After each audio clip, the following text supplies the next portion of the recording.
Welcome back live. We continue on the Bordas and Bordas hotline of the Allegheny Health Network. Nightly Sports Call. Bob Pompeani and Ron Cook at your service here. We have some Twitter reaction from Jason Albert at KD Pomp at Ron Cook PG. He says, remember when Luis Heredia was considered an untouchable prospect? Yep. Not You're just right. him. How about Tyler Glasnow? 2 years ago, he was the #1 overall prospect in all of baseball.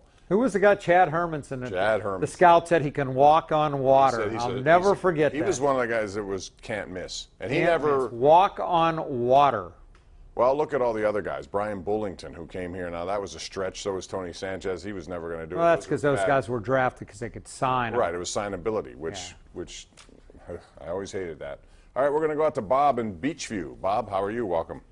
Yeah, thank you. I'm feeling pretty good here. I was listening to your program earlier, and a guy called and praised Ron Cook's article on Sunday about Bruno Sammartino. And that stirred up the exact same feeling I had when I read his article today on all the great athletes we've had in Pittsburgh. And just as he go through the list, you could think of all the good things, good feelings you had about those guys. And between that call and this call, I pulled the article out on Sammartino, and I'm going to read it. And I just want to thank him. I felt good about all his writing. Bob, thank you very much. I usually get ripped. I don't usually get patted on the back. It's nice to get patted on the back. I love writing about Bruno, and today I just said how lucky are we. I mean, the Pirates have a chance to win the division. The Penguins just won the Stanley Cup. The Steelers are going to camp on Thursday as the second favorite to come out of the AFC, and who knows how that'll go. We're very lucky here. The Hall of Famers we've had, the championships we've had, Bob. And it's going to continue. We could be in Cleveland. We could be in Philadelphia. We could be in Detroit. A whole lot of other cities. We're lucky to be here. But I will caution this. My column tomorrow is the Steelers better win soon, because when Ben's gone, who knows what's going to happen. That's the wild card with the NFL. If you have a quarterback, you're in good shape. If we went 20. I listed all the quarterbacks in 20 years between Bradshaw and Ben. Pretty frightening list. Well, it's just like Cleveland.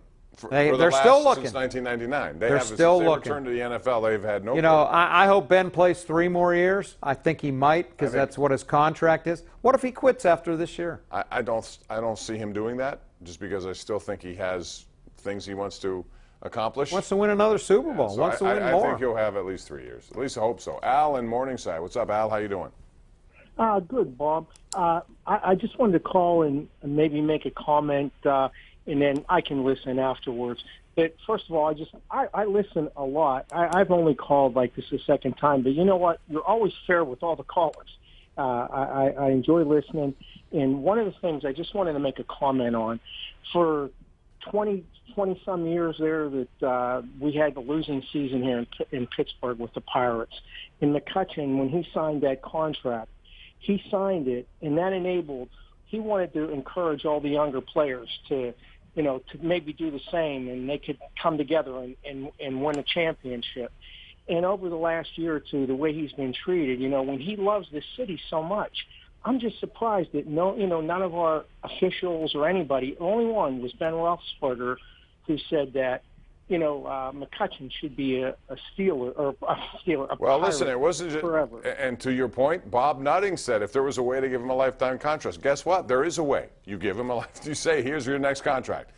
If he truly, yeah, I do. I buy that, Bob. But he signed for 45, 50, 55 million, however much. It was 51. Set up for life before he really had done much in his career. Now, he kept growing and he outplayed that contract. But let's not make it sound like McCutchen is a pauper here, because he's not. I'm not saying that. They gave him a big deal. They took a chance to sign him, and then he. See, those are the easiest ones for me to see a team sign, because you control them no matter what. You're going to go through arbitration. But you got a Jose Tabata. That didn't work out. I know that, but that didn't cost them all that much. For them, it did. But again, it's worth the risk in my view.